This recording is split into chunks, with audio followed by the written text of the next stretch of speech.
everyone, welcome back to my channel. Another week, another video. This week I am going to be testing out the Zero Makeup palette by Nabila. I have the palette with me and it looks like this, and I got this like 2-3 days back and I haven't used it. I haven't even opened it, to be honest. I saw it in stores, I tested out my color. I believe they have 4 or 5 different ranges, and good news for all the people who have a yellow skin tone. This is very yellow. I feel like most of the people in Pakistan do have a yellow tinge in their skin tone, so this palette will work wonders. I picked up the shade in Porcelain, which was I think the lightest one, but I'm not sure how good it is a match. I matched it on my hand and it seemed fine. This is what the box looks like. It's very minimalist. It says Zero Makeup and then Zero is crossed. Just open it. Okay, there we go. We got it out.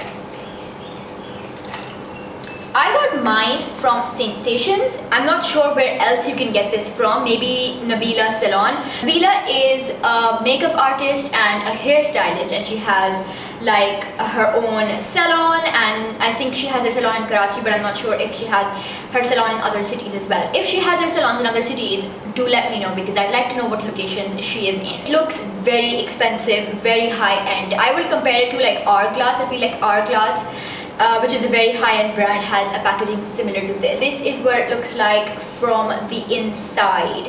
It comes with a concealer, a blender, a blush and a pout. 4 shades, and if you lift it up, then it comes with a powder and a powder brush. This palette cost me around 4,900 rupees, which I feel like is a lot for someone who is a Pakistani makeup artist and who's bringing out a product. I just feel like it could have been cheaper. Let's see where it's made. I feel like it's made in Pakistan.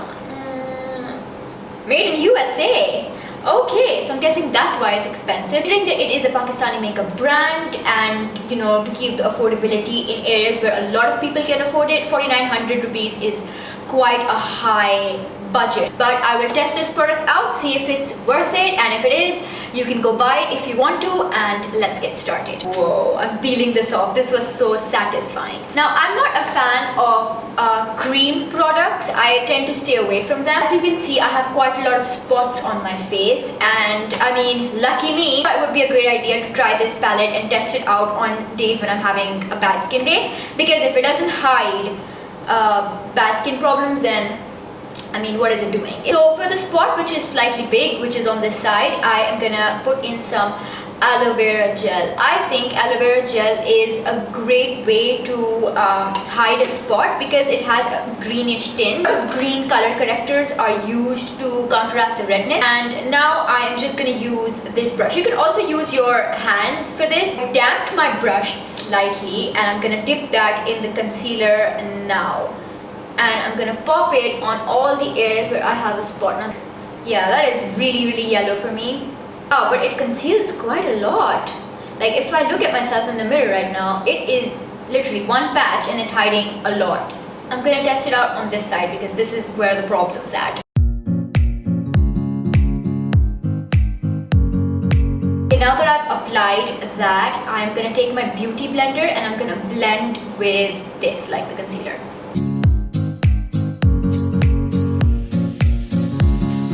Now I have buffed the concealer in. It hasn't covered everything. I can see the spot, I can see this, but it has really, like after blending, sunk into my skin, and it doesn't really feel that I have a concealer on. I'm gonna go in and now use the foundation. Oh, I love the consistency of this. I'm using foundation underneath my eyes, and I'm gonna use it all over my face as well. So I'm just gonna dot this again. I just prefer using a powder, using a brush, because I feel like it works well for me, but you can use your hands. I'm gonna blend with the beauty blender. Blending should be like a sport. It takes a lot of patience and a lot of hand movement to blend everything. Foundation is on and it is blended. Honestly, it was so thick and I thought that it would show, but once I blended, it looks really natural. And when I like stroke my hand on my mouth, nothing really transfers, so it looks really natural looking. But I'm gonna go in and use the concealer again, because I can still see some spots lingering around, so I just wanna cover them up properly. I'm really happy with this, because I've used a number of other foundations like my CoverGirl, like my Bourjois, and this one looks extremely natural compared to this. I would say it's a slightly yellow on me, but it just really works with everything. If you have dry skin, I would recommend you using a moisturizer to prime your face. I think it might settle in the dry patches on your face. Now I am gonna try the powder, which is right here, and I'm gonna use their brush. This is the powder pad basically which it comes with, and I'm just gonna put that in. I really like this. It completely blurs everything. Smells like Tibet powder. Like if you've smelled Tibet powder, this is what it smells like. Thumbs up if you know what Tibet powder smells like. Now it is time for the blush, and I have no idea how I'm going to use the blush. I'll use my beauty blender on one side and then brush on the other. I thought it was going to be really insanely pigmented, but this is alright. Like, this is the amount I would prefer. I do prefer the beauty blender one to the brush one because I feel like it just looks more natural, so I'm gonna put a little bit more on because I like it. Okay, now it is time for the lips, and the lip color is a very plummy color. So I'm just gonna use my fingers again, and I'm gonna pop it on my lips. The lipstick looks extremely natural. It's very creamy and it's not waxy. A lot of cream lipsticks end up being very waxy, but this one isn't. So I am done with the makeup. I think this has done a great job. Like, if you look at me without the camera and if you look at me in person, my makeup looks really, really flawless. Obviously, I have some troubled portions on my face which look a little like they could be covered more, but because it is a very natural looking makeup, I think that this looks completely fine.